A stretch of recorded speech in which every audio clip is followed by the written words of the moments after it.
Hi there, it's Liam from Caravans UK here with another video. Today it's going to be about the PowrTouch motor mover, how to use it, how to get the motor mover onto the wheels. So first thing to point out is this one is an auto engage, so that means that there's no way to ratchet it onto the actual wheel itself. You're going to do that with your remote control. Now these do vary, but the model I'm going to use today is this one. So what I'm going to do, first things first, is I'm just going to do a little 360 of the van, and I'm going to make sure that we've got all our legs up. Now it's really important that we have all the legs up when we do the motor mover, because obviously we don't want them dragging along behind.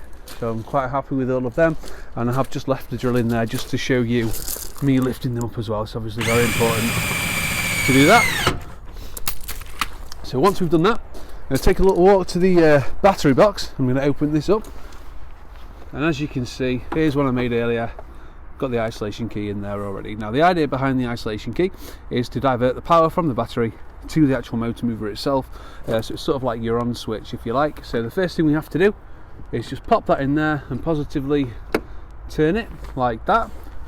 So now we know that there's going to be power surging to the motor mover, and the first thing that we need to do is turn the actual unit on. So we're going to turn the controller on here, and to do that just press those two buttons at the same time, and you'll see there it's just booting up. Those LED lights are just coming on, and what they're doing now is they're just searching for the control box inside the caravan, and when it's found it, it'll just remain solid like that. So what we have to do is to get that motor mover onto the wheel like that, and as I said, we can't do that with a wrench or anything like that, so we have to use our controller. So the first thing to point out is you've got a little red outline of a caravan there, and helpfully it's upside down, so we're just going to turn it that way to make it a little bit easier. So because we want our motor mover to go backwards, we need to press it to go backwards there, but we've got a little wheel motor mover button on there, so that's to actually move the motor mover unit itself onto the wheel. So we press that down, and then we press that one quite quickly afterwards, so backwards. There's that one, and you just see that beeping away, and just like when you turn it on, when it goes solid or it turns off, you'll just see it's doing something now. It's moving in action. It's just pushing it back onto the wheel there, so it's going to test its own pressure. It's going to apply itself to the wheel, and it's going to measure the pressure itself automatically. And it's always worth, while this is happening, we'll just take a little walk round to the other side of the caravan just to make sure that it's applying on both sides, because obviously if there is an issue with the bar in the middle that takes the motor mover to the wheel, we'll find out when we get to the other side. So I'm quite happy with that. It's applied itself to both sides of the caravan now, so that we know that that's safe. So when the movers stop moving, you get a green light there. That's just to confirm that it's engaged automatically and it's happy with the pressure. So right now the motor mover is holding the caravan in place, so we don't actually need our handbrake, so we can take the handbrake off. It's the moment of truth. So we just pop that down like that, and as you can see, the caravan's not going anywhere quickly. So what we're going to do now, I'm just going to show you it moving forward. So again, just make sure that we've got the tow bar facing forward, press the forward button like that, and there you go. Not exactly fast, but it's certainly safe. So obviously just be aware that when you're pressing down, you take your hand off the take your finger off the button, it will stop automatically, and that's just to stop people sort of blazing around the sites dangerously. It's very important that you're always having a 360 around, so you always know what's going around you, so you don't hit anything.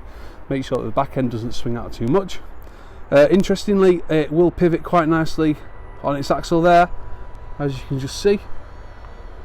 So they are very, very manoeuvrable indeed. So what we'll do now, because I've had my fun, so I'm going to turn off the motor mover now. So importantly, the most important thing you can do, straight to the front, before we do anything with the motor mover, we're going to turn the handbrake back on and apply the handbrake just to make sure it's not going to go anywhere. So to disengage the motor mover, take it away from the wheel, it's the exact opposite of what we did before. So we're going to move the motor mover forward off the wheels. So in order to do that, press the motor mover button and press forward. You can see there it is flashing again, and when the light, there you go, the little red light starts to work, so we know, we can hear it whirring away. Sometimes what you might find, if you're on a bit of an incline or something like that, the caravan might move just an inch or two as it catches the handbrake. So that's why it's really important that you do apply the handbrake before you do this. So we're just going to wait for that to finish, and again, just keep your eye on the remote control there. Once the red light flashes and that bit turns green, we know that's happy. As with everything else, red's bad, green's good. So what we can do now is we can actually turn this controller off, and to do that, just have to press one of these power buttons. So I'm just going to press this one. Oops. Just like that. So that's the controller is now off. So I'm going to put that in my pocket, and then I'm going to come down to the isolator key, and I'm just going to take this out and keep this nice and safe along with the controller, just so we know where everything is. Shut that box back up, and that's pretty much everything. So thank you very much for watching. I hope that's been helpful. Please do follow us, keep track of what we're up to. We're always putting up new videos, but yep, thank you very much for watching. See you later.